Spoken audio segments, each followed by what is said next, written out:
تو پتہ چلا کہ حضور علیہ السلام کے غلاموں کا یہ حال کہ ان کی غیبت ان کے سامنے حاضر، اور سرکار کا تو پھر عالم کیا ہوگا۔ اللہم صلی علی سیدنا محمد۔ اسی طرح پھر آپ نے مزید مجاہدے کی اجازت طلب کی تو مرشد نے کہا چلہ معکوس جو الٹا لٹک کے کیے جاتا ہے اب یہ کرنا ہے۔ پھر آپ نے ایسی جگہ تلاش کی جہاں مسجد ہو، پاس کنواں ہو اور درخت بھی ہو، اور اس کنویں کی شاخ، درخت کی شاخیں کنویں کے اوپر سے گزر رہی ہو کیونکہ الٹا لٹکنا ہے۔ اب یہ، اور پھر وہاں کا جو مسجد کا خادم ہو وہ بھی جو ہے اولیاء سے محبت رکھنے والا ہو۔ یہ اس وقت انہوں نے تلاش کی، آج کا عالم چھوڑو، آج کا وقت چھوڑو، اس وقت وہ مسجد کے خادم وہ ڈھونڈ رہے ہیں جو اولیاء اللہ سے محبت والا ہو۔ پتہ چلا یہ رولا جو ہے ادھر سے آ رہا، آج کا نہیں ہے۔ پھر ڈھونڈتے ڈھونڈتے ہانسی انڈیا میں ایک جگہ ہے، وہاں ایک ایسی مسجد نظر آ گئی اور اس کے ساتھ کنواں تھا، ساتھ درخت تھا، اس کی شاخیں اوپر سے گزر رہی تھی۔ پھر امام جو مسجد کا وہ تھا خادم، وہ بھی بہت ہی شریف النفس انسان تھا، تو اس نے رشید الدین مینائی اس کا نام تھا، اس سے جب انہوں نے ساری باتیں کی تو ساتھ یہ کہا کہ کسی کو بتانا نہیں، رازداری میں بات رہے۔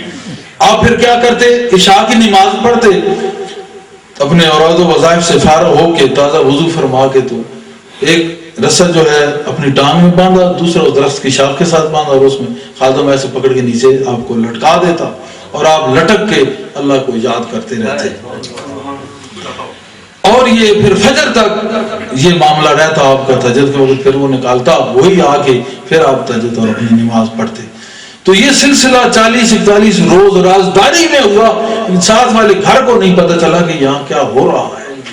آپ دیکھیں، جس نے پایا ہے راز میں پایا ہے، راز میں اللہ ہے۔ بھی صاحب کہتے تھے میاں راز میں ہی تو خدا ہے۔ ایک ایک بات جناب کی کیا، تو 40 دن اسی طرح راز میں یہ جناب کی تو دن گزرتے گئے۔ جب آخری ٹائم جانے لگے تو وہ جو خادم تھا رشید الدین مینائی، وہ کہتا ہے کہ حضرت میرے لیے دعا کریں، میں تو فاقہ کش رہتا ہوں، بڑا غریب ہوں۔ جناب نے فرمایا واز کیا کرو۔ اس نے کہا میں نے تو ایک لفظ نہیں پڑھا۔ آپ نے فرمایا اب ممبر پہ کھڑا ہونا تیرا کام ہے، لفظ نکالنا اللہ کا کام۔ یہ نہیں کہا کہ میرا، کیونکہ وہاں بھی ایک ہی ہو چکا تھا، وہاں معاملہ ایک تھا، کہا کھڑا تو ہو جا، تقریر تو اسے اللہ کرواتا رہے گا۔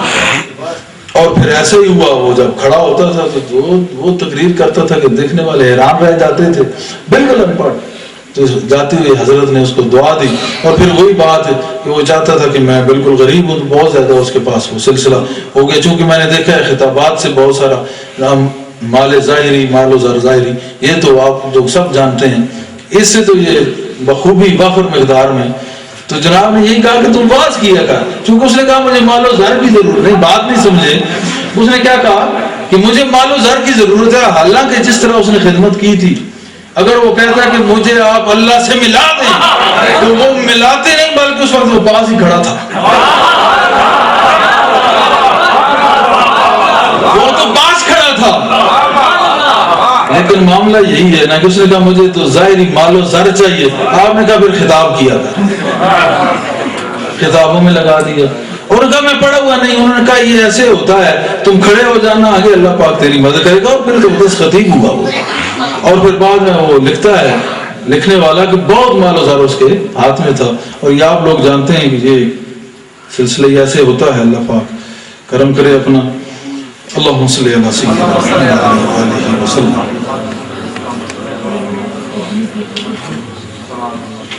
مختصر کر رہا ہوں تاکہ باتیں ہوتی رہیں ساتھ۔ اللہم صلی علی سیدنا محمد علیہ وسلم۔ پھر یہ معاملہ ہوا، آپ ہمیشہ روزہ رکھتے، کمزور و نحیف ہو گئے تھے کافی، چونکہ زیادہ زود الانبیاء، انبیاءوں کا زود ہے، یہ عبادت، اندازہ کریں۔ میں کہتا ہوں ایسے امتیوں پہ رسول عربی صلی اللہ علیہ وسلم بھی فخر فرماتے ہیں، کس طرح اتنے 100 سالوں بعد اللہ اور اس کے رسول کے عشق میں یہ بندے جو ہیں رات دن اس اپنے محبوب حقیقی کی تلاش میں اور عشق و مستی میں سرگرداں ہیں۔ آپ ہمیشہ چونکہ روزہ رکھتے ضعیف ہو گئے تو ایک بار ایسا کہ آسا لے لیا، جیسے استاد صاحب لے لیتے ہیں، ڈنڈا ہاتھ میں لے لیا حسن. تو جو ہی ڈنڈا لیا تو فوراً آپ کا چہرہ زرد ہو گیا. فوراً چہرہ جب زرد ہوا تو کسی نے پوچھا حضرت کیا ہوا ہے؟ فرمایا مجھ پہ تو عذاب نازل ہو گیا ہے. اللہ اکبر اللہ. عذاب؟ کہا اللہ کہہ رہا ہے غیر کا سہارا لیتے ہو. بات نہیں سمجھے. ضعیف تھے, ڈنڈے کا سہارا لیا. اللہ نے کہا نہیں, غیر کا سہارا ہے. کیوں؟ اب بابا فرید اور اللہ اس قدر قریب ہو گئے تھے کہ آج درمیان میں ڈنڈے کی ضرورت نہیں ہے. کہا اب یہ بھی غیر ہے, یہ بھی غیر ہے. تو فوراً کہ ان کا رنگ زرد ہو گیا, ہو میں تو گرفت میں آ گیا. اللہ اکبر. پھر آپ کہتے ہیں کہ میں شرمندہ ہو گیا اور میری شرم سے یہ حالت ہوئی. آپ کو پھر ریاضت سے وہ مرتبہ حاصل ہوا, فوراً آپ نے ڈنڈا پھینک دیا, بالکل اللہ سے توبہ کی اور پھر چلنے شروع ہو گئے. مدد تو اس نے خود ہی دینی تھی. جو اندر بس رہا ہے وہ خود ہی ساتھ ہے, شہرگ سے قریب. تو اسی طرح آپ پھر ریاضت کرتے رہے. اور آپ کی ریاضت کے متعلق حضرت شیخ نصیر الدین محمود چراغ دہلوی کیا فرماتے ہیں؟ آپ کہتے ہیں کہ 40 برس تک مسعود نے یعنی بابا فرید صاحب نے وہ کیا جو حق نے چاہا. 40 سال وہ کیا جو یار کہتا رہا وہی کرتے رہے 40 سال. وہ کہتے ہیں اب چند برس سے مسعود کے دل میں جو گزرتا ہے وہ ہو جاتا ہے. اب بات دل میں آتی ہے فوراً ہو جاتی ہے. کیوں؟ 40 سال یہ ادھر لگے رہے, اب وہ ان کے ساتھ لگ گیا. میں نے کہا اب اس اور اس میں کوئی بلا شرکت غیر اب ایک ہے. اس مقام پہ جا کے تزکیہ و تصفیہ ہو جاتا ہے, اور یہ وارد الوجود اور وحدت کا یہ مقام اعلیٰ یہ تب نصیب ہوتا ہے. باقی علم کی حد تک اور یہ عمل کے بعد مقام اعلیٰ پہ فائز ہونے کا یہ مقام, یہ کیفیت. آپ اپنے مرشد کے زیر نگرانی حجرہ میں عبادت میں مشغول تھے. ایک دفعہ کا واقعہ ہے کہ ان کے جو مرشد ہیں خواجہ بختیار کاکی رحمۃ اللہ علیہ کے خواجہ معین الدین چشتی اجمیری, وہ تشریف لے آتے ہیں. جب وہ تشریف لے آتے ہیں تو حضرت بختیار کاکی کہ تمام مریدان کو آپ نے پیش کیا, وہ ملے. سب جب مل چکے تو پوچھتے ہیں بختیار کوئی خلیفہ یا مرید حاضر ہونے سے رہ گیا ہے؟ کہا حضور درویش مسعود چلے میں ہے وہی حاضر نہیں ہو سکا. حضرت خواجہ معین الدین چشتی رحمۃ اللہ علیہ حجرے کی طرف چلے جاتے ہیں. وہاں جاتے ہیں تو تینوں بزرگ ایک جگہ پہ ہیں. آپ نے بابا فرید کی طرف دیکھا تو خواجہ بختیار کاکی سے فرمایا بختیار تو نے ایک بڑے شہباز کو قابو میں لایا ہے, بڑا شہباز تیرے پاس ہے, کیونکہ یہ 40 سال بعد رہا ہے, آج یہ شہباز ہے.